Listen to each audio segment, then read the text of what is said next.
Os dicionários definem a memória como o processo de readquirir ideias, expressões e sentimentos que fazem aflorar a lembrança. Luzia Faustino, 82 anos, é o exemplo da memória viva da Arquidiocese de Natal. Com mais de 60 anos dedicados à administração do Centro de Treinamento de Ponta Negra, muitas histórias e sentimentos ficaram marcados em sua memória.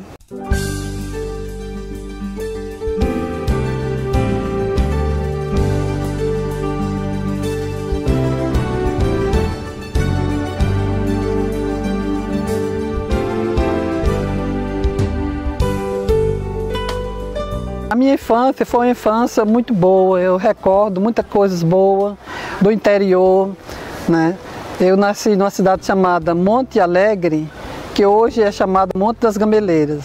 Uma cidade fria, cheia de pedras, alta, muito bonita, tem uma pedra linda que é histórica, chamada Pedra da Boca, né?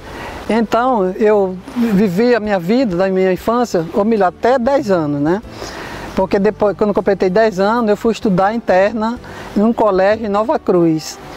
Foi justamente na época que meu pai faleceu. Aí então a mamãe ficou com 14 filhos. Na minha infância eu via mamãe anoitecer e não via amanhecer. Porque mamãe saía para, como se chamava, né, pegar menino, né, no interior, né. Então papai, acordado de noite, não tinha carro, não tinha nada naquela época. Ele pegava o cavalo, né, selava, quando as pessoas já traziam o cavalo selado, né? Selado, você sabe, né? Com aquela sela já todo pronto, né? Então saía a mamãe toda enrolada, por causa do frio, para ir para a redondeza pegar o menino, né? Então eu lembro dessa história, que a gente cobrava muito de mamãe, porque a gente quase não via mamãe em casa, sabe? Que ela saía muito para essa história.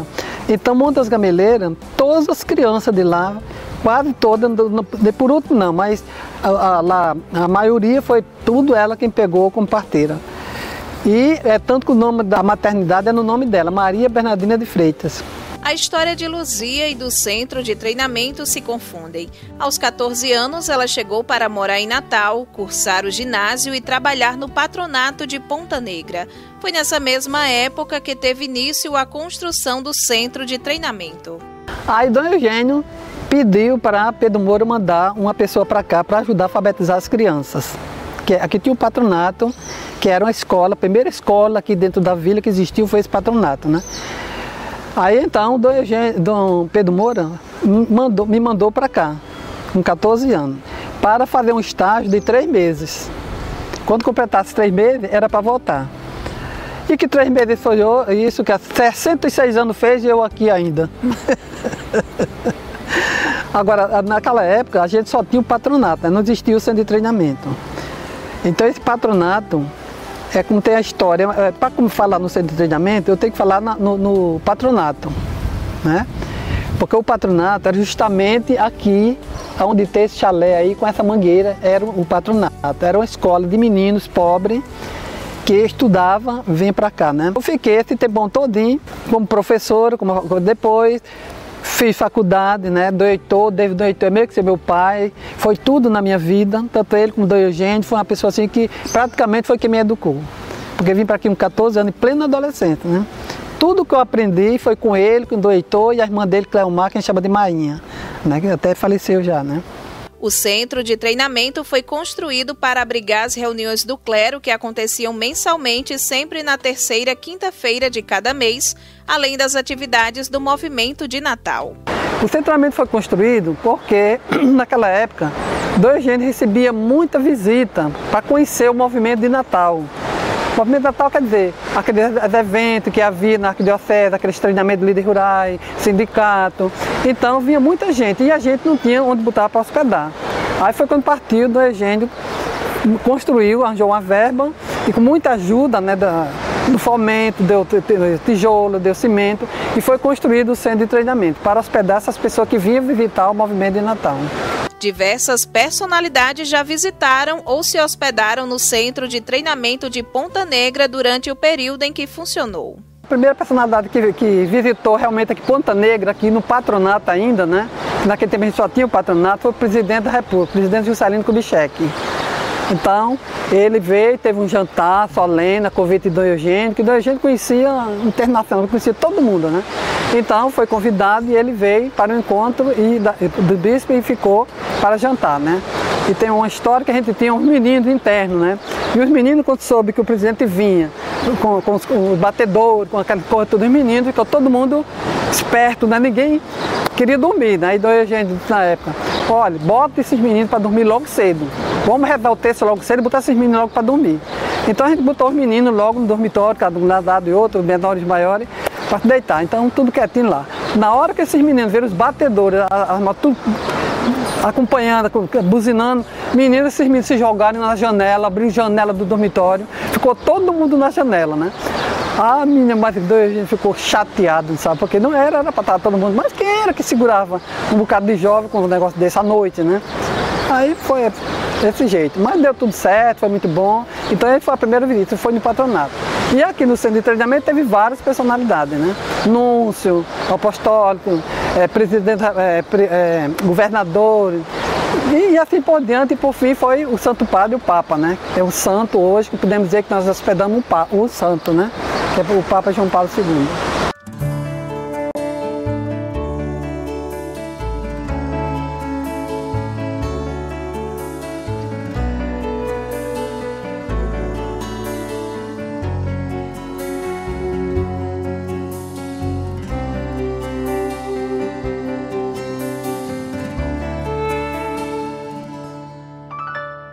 Nesta época, a praia de Ponta Negra não era como é hoje. A população que residia lá era composta principalmente por pescadores. Quando eu cheguei aqui, em 51, não existia nada. Era um deserto. Mas é um deserto lindo, assim, que você, para meditar, para você passar a noite assim, olhando o mar, você ouvia só a voz do mar e os pássaros cantando, né? A coisa mais linda, né? Não tinha energia naquela época, não tinha água, o acesso a carro, a transporte também não tinha, né? Nem mesmo aí na vila, na comunidade também não existia transporte, né? Para a gente ir para a cidade, muitas vezes a gente pegava carona do Eugênio, a pessoa que estava aqui, que ia para a cidade, que a gente pegava carona para ir, né? E então aqui não tinha casa, não tinha nada, né? O veranista não existia. Tinha apenas umas barracazinhas de palha aqui embaixo, né? Tinha uma bem aqui lá, que até o rapaz pediu a Dom Eugênio para botar a barraquinha dele, para botar rede de pescador, né? Que naquela época dava muito peixe, né? Ele jogava rede e vinha 40, 50 xaréu daqueles peixes grandes. Aos poucos, a praia foi se urbanizando com a construção de casas, restaurantes, estabelecimentos comerciais e hotéis. O processo começou quando começou o asfalto, né? Porque antes do asfalto, não tinha movimento nenhum para o lado de cá, né? Porque quando chovia, arriava a barreira, a gente ficava sem estrada, ficava sem trânsito, não sabe, para passar, era uma novela para poder você vir e voltar, né? Então depois do asfalto, que emendou Natal com Ponta Negra, aí a coisa melhorou, né? Começaram a construir casa, os veranistas começaram a desapropriar certos terrenos que tinha vizinho, construíram casa para veranista, né? E hoje está aí a praia da tomada de prédios que naquela época não tinha nada disso, né? Então, como eu estava dizendo, naquela época tinha muito peixe na praia, hoje não tem mais o peixe, né? Mas a praia começou mais a ser visitada, vem muito turista de fora, né? A gente também recebia muita gente de fora, dos outros países, não era só do Brasil, de outros países, né? Que vinha conhecer o movimento de Natal, que é aquela experiência de feira, de paróquia. Então tudo isso vinha para Ponta Negra, né? Então foi melhorando, assim, a Eugênio teve que multiplicar o espaço para esse pessoal todo, né? Então depois construiu a Casa de Hóspede, que foi o último prédio, o penúltimo, né? Justamente foi o Secretariado Regional do Nordeste 2 que construiu, só existia ele, né? Ou só existia o Secretariado Regional do Nordeste aqui em Natal. Aí depois foi que foi dividido.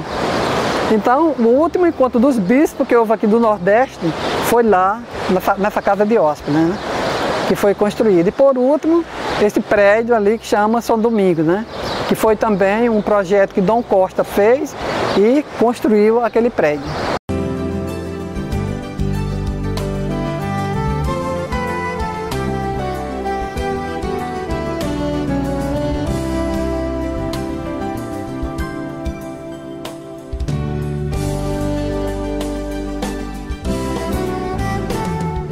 Por ocasião do Congresso Eucarístico sediado em Natal no ano de 1991, a capital potiguar recebeu o Papa, hoje São João Paulo II.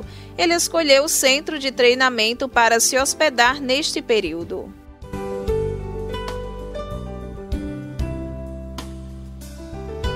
Para mim foi uma graça de Deus, né?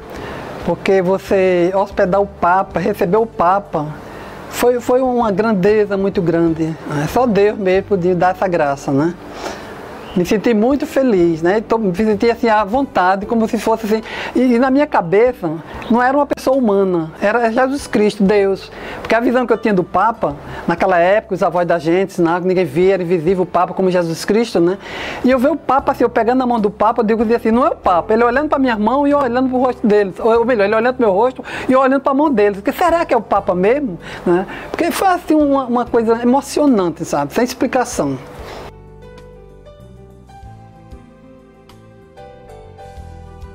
Isso levou mais de um ano, né? Isso tudo com as comitivas que vinham de fora para olhar, ver, dizer o que é que tinha que ser feito, o que é que não tinha, né? Olhar a cozinha, olhar o guarda-roupa, olhar... Tudo eles olhavam o que é que podia mudar e o que é que podia acontecer caso não fizesse a vistoria, né? Então olhou tudo, depois olhou o apartamento, ele disse assim, olha... O apartamento está ótimo, vai ficar aqui. Então ela diz, não, mas não tem conforto. Não, nós não estamos querendo conforto, não estamos querendo luz, não queremos segurança. Nós só queremos que coloque um ar-condicionado. Porque ele vem de região fria e outubro aqui era muito quente, né? Então foi logo providenciado o ar-condicionado que foi colocado aqui na época e que foi colocado para ele, né? Que não é nem esse, já ficou velho, acabou depois de 20 anos, né? Então esse aqui já é outro. Então foi a única exigência da equipe que veio do Vaticano exigiu.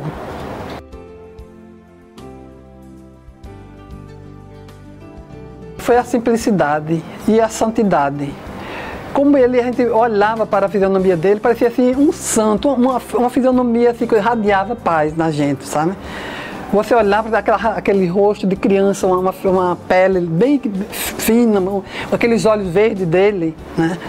Parecia que estava vendo Deus. A sensação que eu tive, eu ficava sem saber nem o que eu ia fazer, se eu olhava para ele, se eu chorava, se eu, entendeu? De tanta emoção.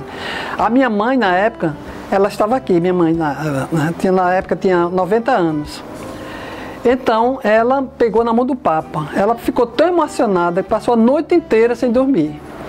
Eu disse, mamãe, vai dormir, mamãe. Minha filha, eu não tenho sono não, minha filha. Deixa eu ficar aqui. E amanheceu o dia e minha mãe não dormiu. Quer dizer, a sensação que ela tinha do Papa era um santo, né? Veio o Papa também, na idade dela, né? Nunca ela pensou na vida. E pegar na mão do Papa, bater na cabecinha dela. Então, para mim, isso foi uma honra, foi um milagre, foi uma graça.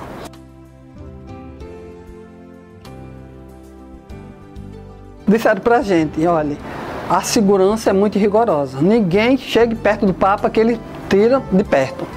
Então, a gente não sabia o que é que fizesse. Se a gente se aproximar para receber o Papa na portaria, ou se a gente se escondia, né? Se não aparecia, né? Tanto a equipe do jantar, né? Que é a equipe da escola doméstica, e aquela equipe de Inês Mota, né? A gente não sabia se a gente fica lá e disseram, não, vocês todos ficam aqui, quando o Papa chegar, vocês vão receber o Papa. Então nós ficamos todos ali na frente, ali na recepção, e quando o Papa chegou, ele falou com aquele sorridente, aquela alegria dele, falando com um, falando com o outro, e a segurança foi logo cercando, sabe? Aí ele tirou todo mundo para não ficar perto, e aí botou logo para cá, para o apartamento, né? Ou melhor, para aqui não, desculpe. Na capelinha, que tem uma capelinha lá, que é a secretaria, a gente transformou numa capela, com o Santíssimo, com Nossa Senhora Padroeira aqui da Catedral, na da apresentação. Muito bonita a capela, foi preparada, né? Então, assim que ele chegou, ele foi logo para essa capelinha rezar. E depois veio para o apartamento, né? Nessas horas a gente fica tão emocionado que a gente não sabe o que é que faça, né? Por exemplo, quando eles fizeram a perícia de Roma, fez a última perícia na capelinha, ele disse assim, olha, está aqui a chave da capela, o que acontecer aqui na capela, você é responsável. Menino, isso foi uma responsabilidade tão grande que eu senti, que eu terminei perdendo a chave. Quando o Papa chegou, na hora que foi para o lado da capela, com dois gente, com aquela comitiva, e eu estava recebendo outro pessoal, cadê? Aí dois gente, Luzia, cadê a chave? Aí eu corro, vou abrir, né, com a segurança lá no portão, achava que eu ia invadir para abraçar o Papa, não sei o que, ele me segurou na porta, né, naquela porta daqui dá para a coisa. Aí eu mostrei que era entregar a chave, né? Ele, do Eugênio veio, meu direção, e recebeu a chave da capela, né? Foi muita coisa assim, muita emoção, muito que você não sabia o que você fazia, se você, tá, você ficava lá perto do Papa, foi muito emocionante.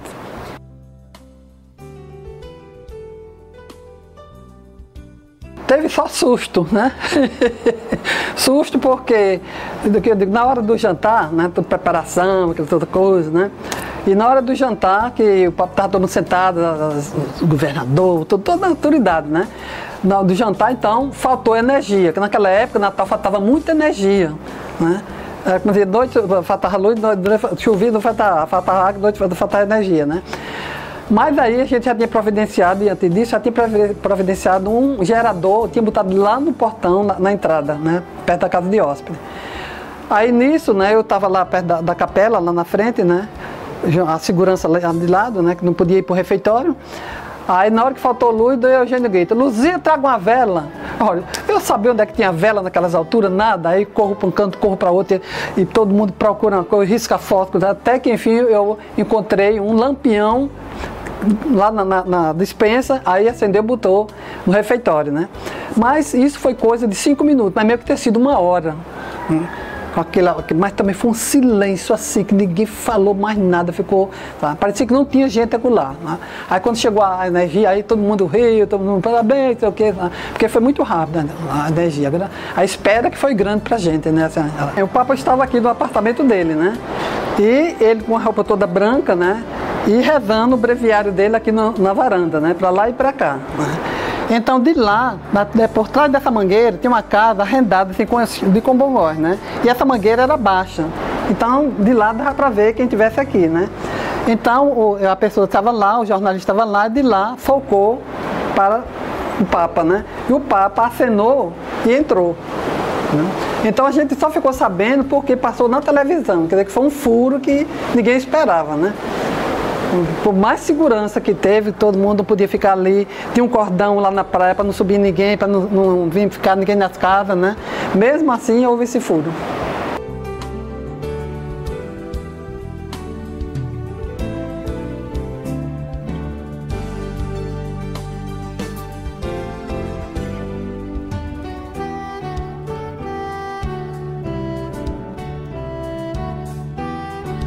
Luzia, qual foi o legado que o Papa João Paulo II deixou aqui por ocasião da visita dele? Olha, ele deixou a lembrança, né? A presença dele aqui no centro de treinamento, aqui na Arquidiocese de Natal. Isso foi um legado muito importante. E segundo, foi esse pé de pau-brasil que ele plantou, né?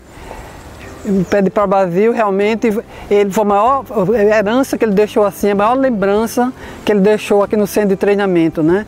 Então, na época foi muito difícil desenvolver esse pé de pau-brasil, porque o pessoal levava, tirava as folhinhas para levar para a relíquia, né?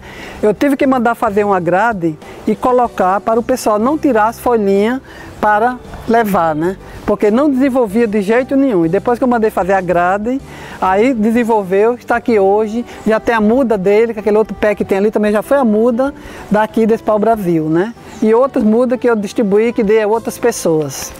Grande parte da vida de Luzia foi destinada ao trabalho e serviço no Centro de Treinamento de Ponta Negra.